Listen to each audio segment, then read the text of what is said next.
Ah, it doesn't get a lot better than this, now does it, boys? Today, everyone's favorite investigative journalist, infiltrator of BlackRock, gaming extraordinaire. Some would even say the female version of pirate software. That's right, it's Alana. Children are a disability. I was a main writer at God of War Ragnarok, but I kinda only made a cookbook, but it happens. Pierce. Some say the wall is eternal. Some say she's already past 5 walls at this point, and it shows. In any case, this is gonna be special. You know it's always special when it's an Alana video. She's she's literally only 7 years away at working at Blizzard from being even a greater pirate software than pirate software himself. Truly, truly a specimen. I've changed the title of this video by the time that you're seeing this.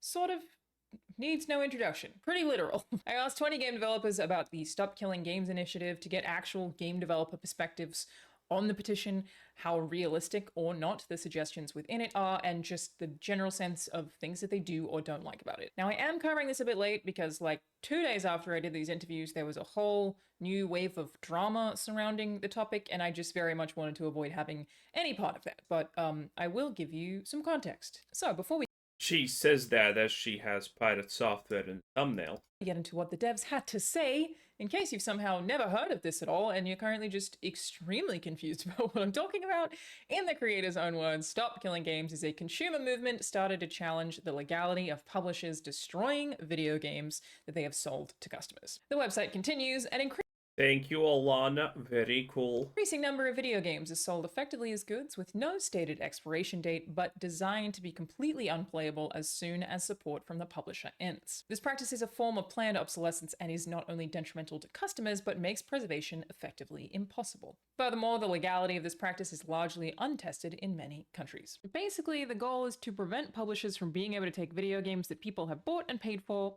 offline, making them unplayable. The creators are asking for a version of any game that you have bought to still be playable even after the publisher stops supporting it. The movement's EU petition amassed 1,400,000 signatures. The UK petition got almost 200,000 signatures because of the crazy volume of... And it went absolutely nowhere in the UK because hey, if you're not getting thrown in prison and you're white, I mean, something's wrong. Signatures, various governing bodies do have to consider the issue for debate, and according to the Stop Killing Games website, the movement has successfully escalated complaints on this problem to consumer agencies in France, Germany, and Australia, and have brought forth petitions for new law on this problem to various countries. They said, as of 2025, most consumer action on this matter has concluded, and we are waiting decisions on it from several governments. But there have been a bunch of questions about how feasible any of this is, and a whole internet saga, the aforementioned drama with a popular streamer known as Pirate Software,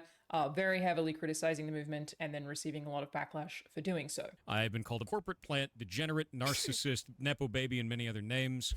And I mean, I'm not gonna listen, boys. I love everyone's favorite nepo baby pirate software, but it's all true. It's all true. He speaks the truth. This time he's not actually lying. He is definitely all of those things. It's true. It's true. they attacked all the accomplishments over my life, despite physical evidence to prove to the contrary. And they also went after every job I ever held, trying to say that I never worked them, or if I did work them, that I never deserved Well, that's pretty much just Blizzard, if we're being real. them. So I'm going to be honest with you. I hope that your initiative gets everything you asked for, but nothing. By the way, also, a little bit of context here. He's once again, in this clip, making himself out to be the victim. This is... If you watch this, you're probably thinking, wow, these people just attacked him for no reason. No. Pirate Software is always the one who throws the first stone, and when someone throws a stone back, he's instantaneously, I'm being attacked for no reason. That's literally half of his, well, cookbook, as Alana would say. Thing you wanted. I also personally don't really have a lot of opinions of my own to share of this of any value, really, which is why... Of course you don't. The last time we joked about you hitting the wall, and this time, I mean, I can almost see my reflection. I can literally see Vax. Alana, I don't know how many layers of makeup you have, but my god, it's at least an infinity too much, okay, here? Wow. Again, the wall comes for us all.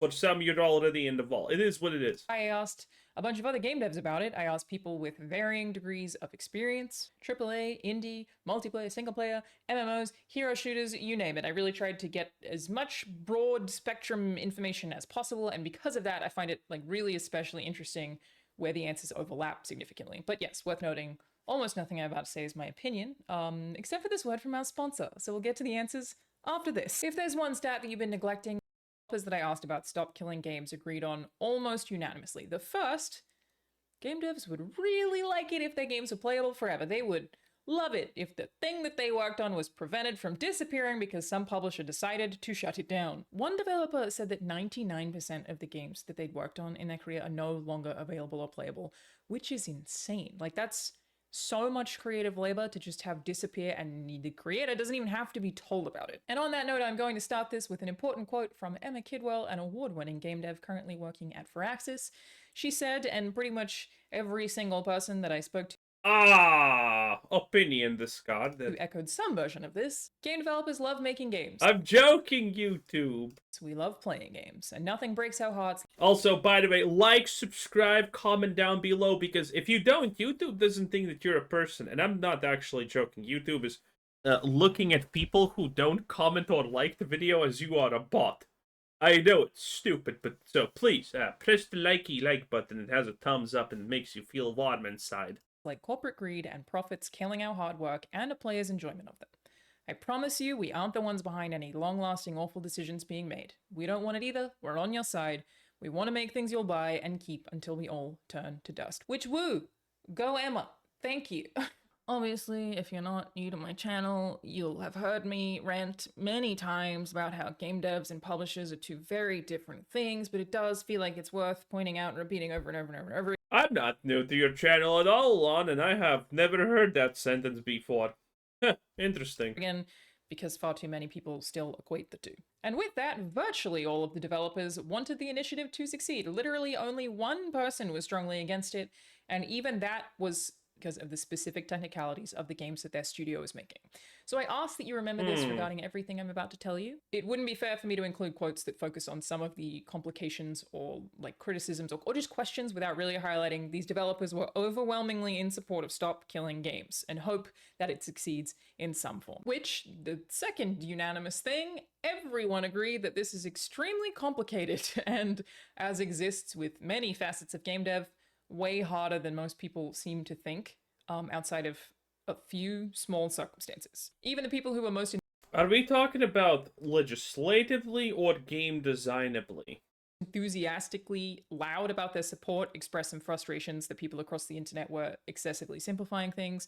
Not the creator of the initiative himself, I do want to be clear about that, but people in surrounding conversations were making things sound way easier than they actually are. So, let's get into that. I directly asked the group of— I'm sorry, but she has not provided any useful information at all in these 6 minutes. This is completely intellectually void. Like, she's being vague about everything, and when she's not being vague, she throws a curveball saying, "Well, that's true, but." Okay, jeez. That's how difficult they thought it would be to implement an ability to just allow players to continue playing an online game after a studio has taken servers offline. And the answers amounted to depends on the game and how much of the game needs to be playable, and then ranged from easy for this type of game and impossible for this type of game. It was a spectrum. There's just a ton of variability. Thankfully, Stop Killing Games is not retroactive. They are not asking devs to update existing games because honestly, that would actually genuinely probably crash the entire industry. That's not even an exaggeration. Like in some cases it would straight up be impossible. I mean, don't sell me on that idea too much. That sounds kind of good. Functionally, technically impossible. In the others it would be so expensive that everything would burn to the ground. But for new games, as in games that are not already in development, like it's things that would be starting development post Petition, Most devs agreed that it was actually fairly simple as long as they knew ahead of time. Here is an exact quote from one of these devs. This is from Maxwell Kohns, who is a level designer and Unity generalist at Team Nemo. He said, "It would be as simple as just setting up private server hosting from the get-go.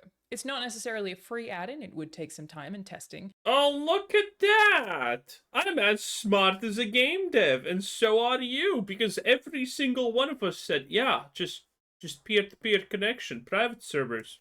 Games have been doing that from the dawn of fucking time almost at this point. Okay, so I'm happy to say that it's as easy as everyone suspected, because this is kind of pretty much just the only thing that people are saying. Yeah, do that and it's fine. But if we think about it in terms of regular testing, we already have a responsibility to ensure that we are selling a game that reasonably functions, doesn't break your computer or console, and doesn't introduce any new security risks to your computer. I think those are already fair expectations a consumer should have of a product they buy, so while it may be a not insignificant amount of extra work, it's not unprecedented, and it's not exponentially any harder than the other responsibilities I've mentioned. The consensus is yeah, as long as you develop with the thing in mind to begin with, it's doable. And this applies to virtually every facet of game development, to be clear. As long as you are making something with this stuff in mind from the beginning, this is definitely really important. Okay, so what was exactly the thing that she said was going to be hard? I'm confused. Important in terms of video game accessibility. It's much easier to do. Now, I also wanted to include this example from Zach Johnson, a senior software engineer who has worked on a number of Blizzard games, just because I thought the specifics were really interesting. He said, Ah, yes. We definitely want to hear from a Blizzard dev. Blizzard, the company that has not made a single... Wait. Is this a good... I think this is a good, boys, I'm saving this. This is going to be a thumbnail, okay? It is what it is. Second. Saving. Let's call it Alana. Alana. Hopefully I spelled her name incorrectly. There we go. For Warcraft 3 Reforged and Diablo 2 Resurrected, we had command line arguments we could provide to internal builds that could bypass online authentication, authorization, and other facets of DRM. This would allow the player to continue playing all offline functionality, such as custom games in Warcraft 3 Reforged or single-player characters in Diablo 2 Resurrected. It would take a single developer less than a week to change the code to make that the default behavior, get QA to test the change and ensure the game works otherwise, and release it to players as a final end-of-life build, and a week as a conservative. I mean, literally leave it to Blizzard to talk about making a game that was never supposed to be purely online because everyone fucking hated that decision, talking about Resurrected, of course, and put it always online for just the sake of being always online. Yeah! Estimate, but everything in game dev takes 3 times longer than you think. MMOs and mobile games are sort of an exception to this, interestingly enough, and mobile games specifically feel like a very under-discussed part of this whole thing. Mobile games have traditionally just been allowed to delist themselves anytime they like Flappy Bird, for example, famously being pulled down after like tremendous, insane success because the creator felt guilty about how addictive it was and was concerned about overusage. This was in a period of time where he was making, reportedly, $50,000 per day from that game, by the way, even though it was a free game. But basically, this can be a core design issue for mobile games and MMOs. Like, games that are dependent on consistent updates and microtransactions as part of their like design ethos, like gacha games, become a completely different game if you take them offline. John Ryan, who is a senior narrative designer who has worked for multiple AAA studios, used a game called Lily's Garden as an example, saying, "What does the gameplay experience look like when you allow people to continue playing a game that is designed with online functionality in mind, but let them play it offline? You'd have to imagine what the gameplay experience would be online versus offline from the very genesis of the game. Can you have the same experience? How would it be built? Would you be making 2 games at that point?" It could basically make it more difficult to design these games at all, depending on what the legislation would actually be asking for. There's also... Why? Why are game devs so stupid? Like, how hard is this? Just change nothing about the game and add private server hosting abilities. That's it. You don't have to actually change anything about the game. You don't need to... Like, this is one of the fucking most retarded pirate software takes that you can actually get in this argument. No, you're not supposed to make World of Warcraft suddenly in a single-player game. It already is. Joking aside, though, even though it's true. Just, you don't have to adjust it to be playable as a single player thing. Okay, that's kind of it. Also, adjusting a game like that, if you want to go the extra mile, would just be okay. Scale the numbers, make the numbers smaller, and things like that. And if it doesn't work, well, fuck it. Who cares? You know, you're just supposed to make it playable, as in the sense that it doesn't vanish, not in the sense that hey, it needs to be always perfectly balanced. This is balance. This is game devs being autistic once again. A whole slew of complications with the way that the App Store functions, like what is qualified as a game on the App Store. That's not even that simple. Do games that are more akin to experiences? Also, at this point, I might as well call my video. I asked 200 million game devs to talk about stop killing games, and I mean, she I'm not. Listen, Alana, the habituous liar. I'm not. I'm not saying she lied about interviewing 20 people, but I think she did. I'm not gonna lie, considering we can't even see all of their responses and it's like curated like this. Stop. Count? This is the same when Alana said, "Oh, I went into a BlackRock meeting with the investors and learned their secrets that make you." Oh, god damn it. It's just. Man. Sad. Who knows? There are a few more highly specific concerns. A big one is external dependencies. Studios that use third-party services that must be paid for. Mike Witherick, I hope I'm pronouncing your name right, Mike, the chief technical officer at Mega Crush Interactive, said, "Many studios use third-party services such as PlayFab to provide back-end services for their game. Building a game that is dependent on third-party services like this means that it is literally impossible to operate unless someone is paying for the services." Similarly, Yvonne Leon, who is a senior AI/gameplay programmer, said, "Something that I have seen surprisingly repeated many times is the concept of just distributing binaries to keep the game accessible, when in reality only a few companies can afford that.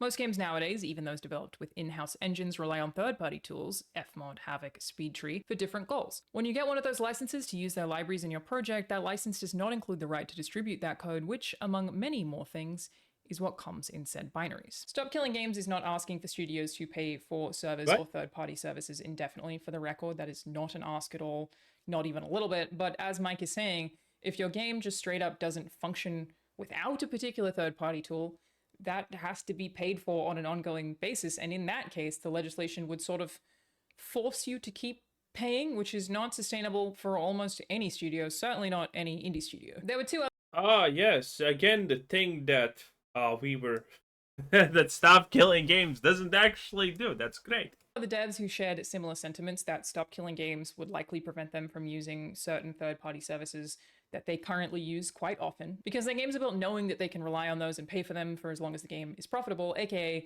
people are still buying it and playing it. I guess the solution would be for all developers to just stop using any of these third-party services for any new games in development, which is not... Now, I don't have enough developer experience because I don't even use computers. I think they're black magic. But I have a strong feeling that there's a massive misunderstanding here, or not an understanding how these licenses work. Because I'm pretty sure I have never heard of a license in a game that someone uses and then we stop developing the game and the license just and shit gets ripped from the game suddenly. It's just an error code. I have never heard that happening. So I'm pretty sure there's a misunderstanding, but I'm not smart enough in these things to actually explain what it is. But just the way that she's speaking out even more autistically than usually about this, I know that there's something wrong. I don't know what, but there must be something wrong because this just makes sense. Not impossible, but also, you know, a noteworthy consideration. This would have a pretty tremendous impact on the industry on many scales, and it's a big hurdle for teams who are used to developing with this technology in mind. They might have to learn a whole new skill set, which takes time, which actively costs development money. One developer who asked to remain anonymous explicitly told me that being unable to use these third-party... Oh god, are we now gonna pretend that there's anonymous developers? Shit. ...tools or companies would likely shut down some studios and could otherwise make funding much more difficult for multiplayer indie games due to potential added development. Multiplayer indie games barely exist at this point. Just putting it out there. There's almost no such thing as an actual multiplayer indie game. Costs for teams who just don't already have the experience with this kind of thing. Like, it is an added cost because they don't have experience with other tools. RuneScape was a really, really interesting example in the like damages due to dependencies sort of category. Fred Horgan, a senior technical director currently at Astrid Entertainment, also worked on RuneScape, which is an MMO that runs entirely on in-house tech. Again, he also noted that the initiative is not retroactive, but I felt like this tidbit was worth sharing regarding design complications specifically. It's really interesting. He said, of RuneScape, its heavy use of bespoke tech design specifically to run RuneScape in a known environment means getting it to run outside of this environment could be extremely complicated. For an existing game like RuneScape, this isn't an issue.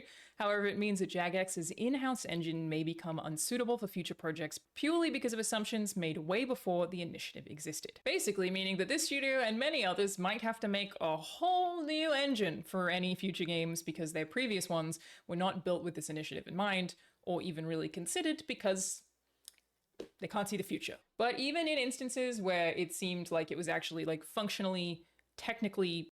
By the way, I just want to point out what I should have probably pointed this out that it's not, but you need to understand. Not a single fucking person Alana has asked has read Stop Killing Games. No one actually knows what it's about, okay? I haven't read the full thing. You haven't fucking read the full thing. Alana probably doesn't know how to read because she's blonde. I'm joking, YouTube. But that's a thumbs up for sure, though. Anyway, I'm joking, YouTube. In any case, I mean, it's just...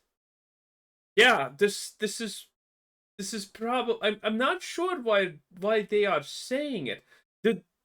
Do these people think that they need to give away their engine? I don't understand how this works. Okay, our engine is not suitable for making games that are supposed to.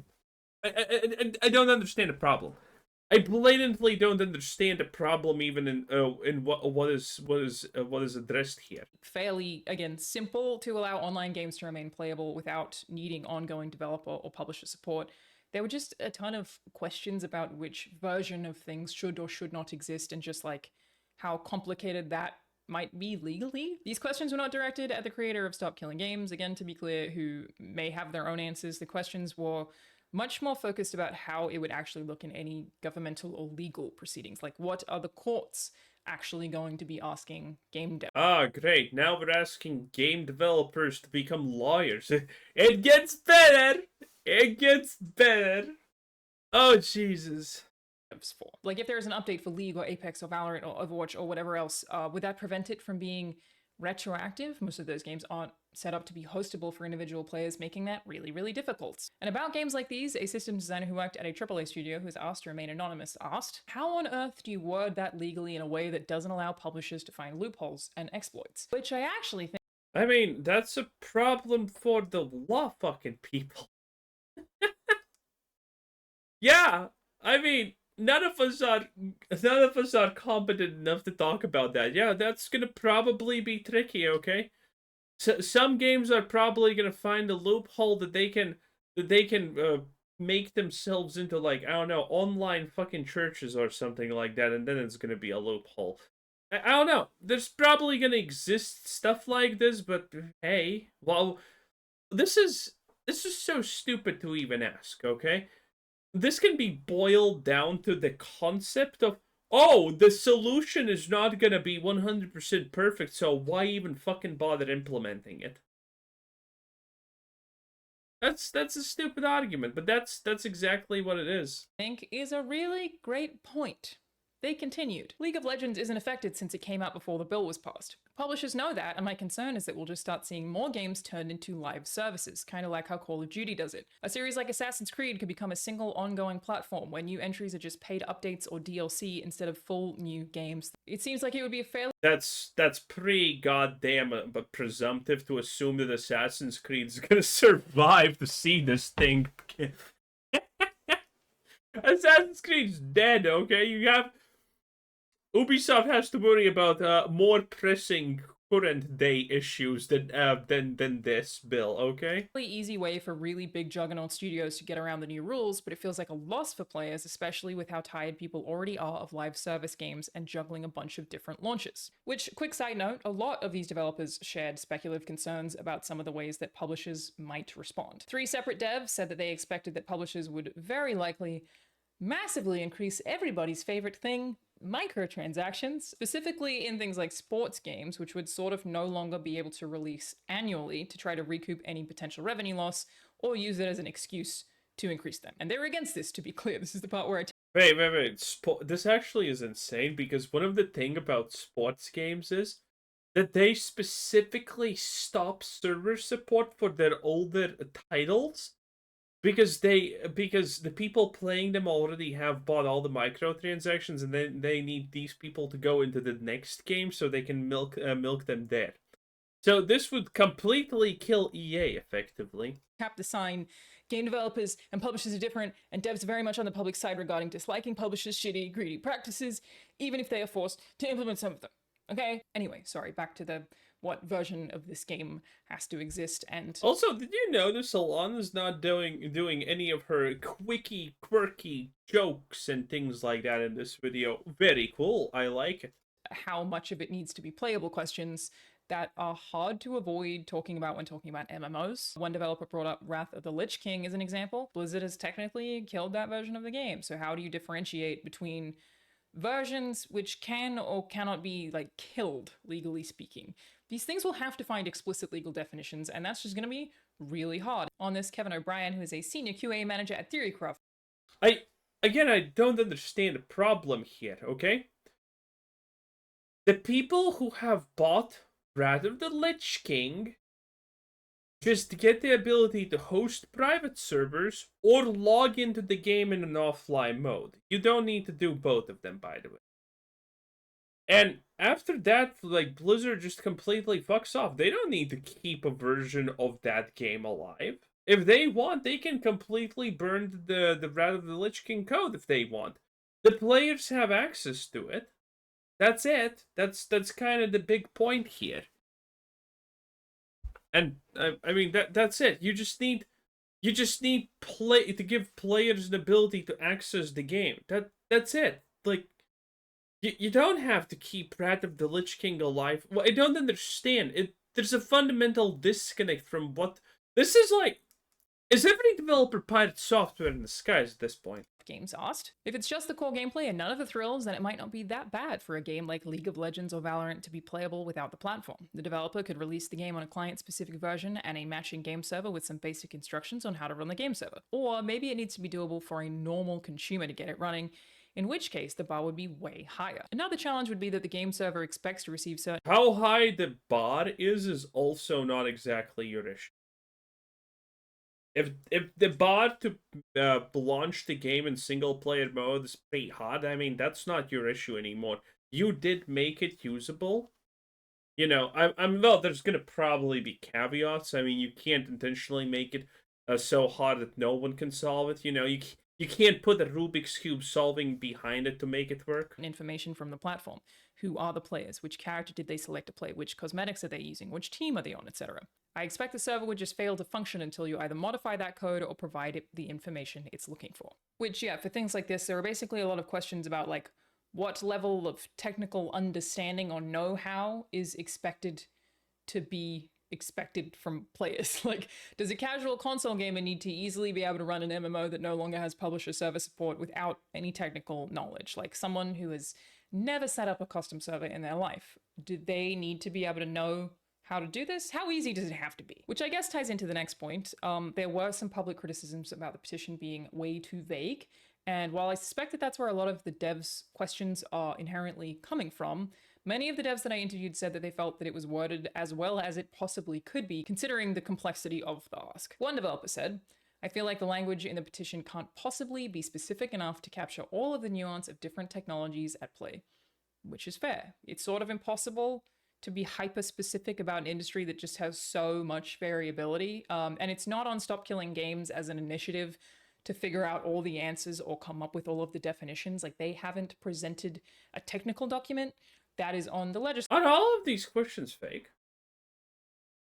Notice all of the questions she is saying are effectively said in the exact same, well, tone, with the exact same type of complex words, with the exact same type of, well, everything, to be honest.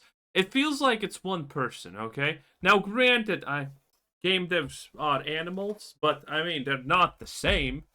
They're different kinds of animals. legislating bodies, like I keep saying. And yeah, they're certainly just in for a real tough time regarding MMOs and live service games specifically. More than one developer, again, who was still actually supportive of the initiative overall, believed it was likely to fail to get through Parliament entirely just because it's so complicated, and government officials certainly aren't going to know anything about the complexities of video game infrastructure, which is a valid cause for concern. And one very Well, neither do game developers, so who cares? common just outright criticism, maybe the only one that game devs shared of Stop Killing Games that doesn't fit in the like, I just have a lot of questions about this category, was part of the website's FAQ specifically.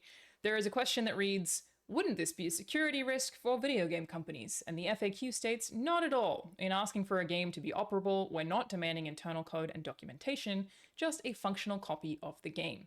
It would be no more of a security risk than selling the game in the first place. Numerous developers did not agree with this one, and I think part of that is tied into a public misunderstanding of technical terms like security, like what security means in context of video games of software. Most people think hacking or vulnerabilities, protecting against unauthorized access. And while that is part of it, there were some concerns basically because it's overall much bigger than that. Zach Johnson, who we heard from a little bit earlier, said, this initiative is absolutely a security risk. Wait, you're gonna call us all dumb for not understanding that and then just say, oh, it's bigger than that. Well, then what the fuck is it? I'm sorry, if I'm the only one who's feeling like she should have actually explained what it is? Risk for companies. A contrived example, someone runs a Halo 2 server that kicks all players who join that don't have slurs in their usernames. PC Gamer writes an article associating Halo 2 with servers that contain slurs. The mother of a gamer reads this article in passing and assumes Microsoft is enabling this behavior rather than being unable to stop it due to players running their own standalone servers. He continued, I'm not saying this is how I want things to be. I want the Stop Killing Games initiative to succeed. There are some legitimate security concerns that companies will have in regards to allowing their intellectual property to exist outside of their immediate purview. The job description of what we call Chief Information Security Officer, the CISO, should help to clarify just how much shit these guys are thinking about in terms of security. Basically, it also encompasses brand risks, but there are actually also some positives that you may not have expected. Multiple developers mention that if this passes, publishers... Well, she did explain it, technically. So, with security, it doesn't mean security. It's like she said, brand risk. So, there's no problem with actual security. It's just brand risk. I hate these people so much. Will effectively be forced to financially support some of their ideas, particularly the kinds of things that are routinely rejected. Matthew, a developer from Ubisoft, said, I remember working on a game... Oh boy. Partial anonymity? I bet there's not many fucking Matthews working at Ubisoft. Well, she didn't put in the pronouns. Where user passwords and IPs were stored in a simple database without any kind of encryption. Since RGPD, which is a separate legislation, passed, when bosses asked to do that sort of things, us devs can say that's illegal and force our bosses to give us time to do things properly. If this initiative succeeds, our offline mode ideas will not stay on the design whiteboard, our bosses will have to let us implement them. I can imagine that's especially nice for somebody who works at Ubisoft, like that rules. And to continue on the... Anyway, yeah, I'm done. That was Alana Pierce, the female pirate software. Look, oh my gosh, how many links do you have here? What is this? Anyway, bye, I guess.